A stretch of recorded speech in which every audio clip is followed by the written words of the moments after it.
நீ கவலைப்படாதம்மா. அம்மா பாஸ் மாத்த மருந்து கொண்டு வந்துட்டாம்மா. என் புள்ள சிங்கம், என் புள்ள சிங்கம்டி.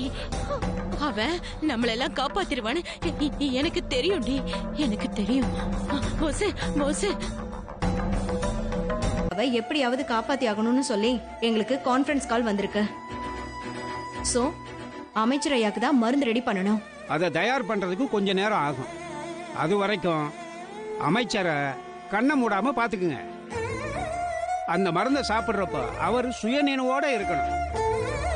நான் போய் அந்த மருந்தை தயார் பண்ணிட்டு வரேன்.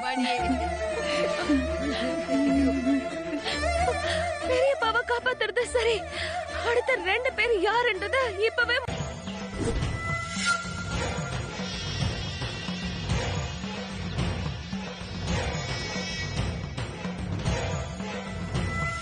நீ எல்லாத்தையும் சேர்த்து எடுத்து வை. சரிங்க. நான் அந்த மருந்தை கொடுத்துட்டு வந்துடுறேன். டாக்டர், நான் தான் கஷ்டப்பட்டு மருந்து கொண்டு வந்தேன். அதனால எங்க அம்மாவையும் அக்காவையும் முதல்ல காப்பாத்துங்க.